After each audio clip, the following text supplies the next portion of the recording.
What is up guys, I hope everyone is doing well. Just before we get into the video, this month's giveaway is still running and we are giving away a Master Keys Pro S keyboard and a Master Mouse Pro L from Cooler Master. So as always, all you have to do to enter is make sure you are subscribed to the channel, you click that bell and make sure notifications are on, because the more comments you leave on every video that I publish while the giveaway is running, the better the chance you have of actually winning it. So just make sure you do that, and the last thing you have to do is leave a comment down below, but it has to be relevant to the video that you are watching right now. If it says please give me the keyboard, please give me the mouse, then you can practically forget about it. So now onto today's video. Basically what I'm about to show you signifies the start of a whole new setup. As you can see behind me, things are a little messy at the minute. I have two monitors just kicking about on stands, and out of view of the camera I have my other monitor just laying on the floor. But from now on, probably in the next few weeks, you will see a triple monitor setup on my channel, and I really cannot wait to do that. So the monitors that I will be using are the beastly Viewsonic XG2703-GS. So other than being 27-inch QHD panels, these bad boys are equipped with Nvidia's G-Sync and feature a 165Hz refresh rate. So if you love to play first-person shooters, then this monitor could be for you. That is of course if you have the cash to pay for it.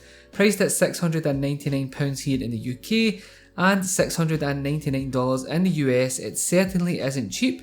But with all the features including an IPS panel and its 4 millisecond response time, Viewsonic are definitely looking to deliver a monitor that will provide super smooth and crisp gameplay.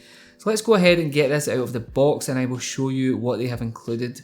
First up, we have the external power adapter, and this does come equipped with both UK and US power adapters. You also get one DisplayPort cable, one USB cable that connects to the monitor for powering the USB hub, and last of all, we have the star of the show, and that is of course the monitor itself. I really love the approach that Viewsonic has taken here, as the stand is already in place and setting the monitor up could not be easier. Just twist it into place and you are good to go. Okay, first off, let's take a look around the monitor. The most standout feature of course on the monitor has to be the green accents. That may not be for everyone. It's featured on the stand itself and on the logos on the rear and again on the front panel. For me, the green accents aren't a huge deal, as I will of course be wall mounting these monitors, and it's very easy to do with the included VESA mounting. If you plan to utilise the stand, then you will be happy to know that there are plenty of options for adjusting, including height, tilt and pivot.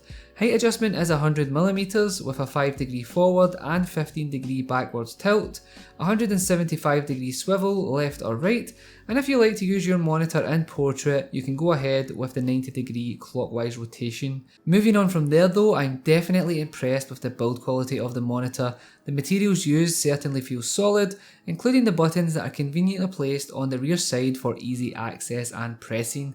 They have a nice tactile feedback and are a pleasure to use. The bezels on the screen are definitely slim enough, coming in at 12.5mm on the top and sides and 17mm on the bottom, and overall I have no complaints here, and I'm pretty sure these will look awesome in a triple screen setup. Onto the back of the stand you will also find a hanger for your headphones, and that is of course if you do not place your monitors close to the wall, and if you don't, it will certainly come in handy.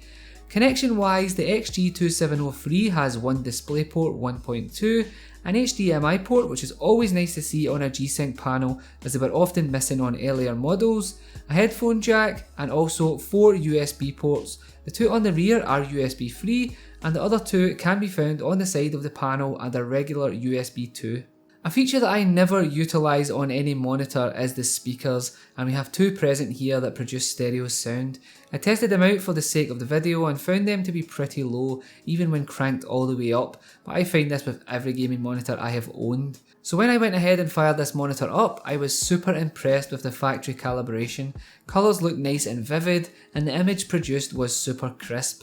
We have a contrast ratio of 1000:1, a brightness of 350 CDM, and it covers 100% of the sRGB colour gamut. However, if you don't like how it arrives, you can obviously jump into the OS and tweak until your heart's content, and there is plenty to tune and select, and I found the OS pretty easy to navigate. First off, you will get 4 view modes to choose from. You get standard, game, movie and web, and using standard mode allows you to do some more tweaking, like utilising dark boost, applying the blue light filter to help reduce eye strain, and you can even jump in and change the response time of the monitor. If you go ahead and jump into the colour adjust, you can obviously tweak the monitor until you achieve the picture you are looking for. Okay, so most importantly, how good is it to use on a daily basis? Well, I have been using this monitor in my office for over a month now, and I can assure you that the IPS panel delivers very sharp images and a great colour accuracy. Setting one of my favourite wallpapers up had me instantly blown away, and I really hope that the camera can portray how crisp and colourful this is. Another positive of this monitor is the lack of colour shift when viewing from extreme angles. As I have 3 of these, I managed to test the IPS glow on all of the panels using the black background, and I'm happy to say that all of the monitors I have passed with ease. Okay, so on to gaming, and honestly it is simply a pleasure. And it's true what they say about gaming at 165Hz. When you get a taste of this, everything else is second best, especially when running at the max resolution of 2560 by 1440. Playing my favourite FPS games was just a pleasure, and I even invited a friend over who owns a 60Hz monitor, and he is now sold on getting one of these. It really is that good. Of course, running at this high resolution will require a decent PC, so just make sure that yours can handle it before splashing out the money. Okay, so let's round this up quickly. With a price tag of £699 or dollars, do I think the Viewsonic XG2703-GS is worth it? Well, in my opinion, if you have the hardware to push these monitors to the limit, I would definitely say go for it, as the experience is just ridiculous. I've heard a lot of people telling me how good 165Hz monitors with G-Sync are, and I really didn't know whether it was gimmicky. I just wasn't fully buying into it, but after trying these and playing games at 165Hz, I can honestly say the experience is just magnificent. So if you have the money, I would definitely consider this. As always guys, if you have any questions about the monitor at all, maybe something that I missed, just ask me down below and I will definitely get back to you, as I always do. As always guys, thank you so much for your time. Stay safe, be kind to each other, and I will catch you on the next one. Peace.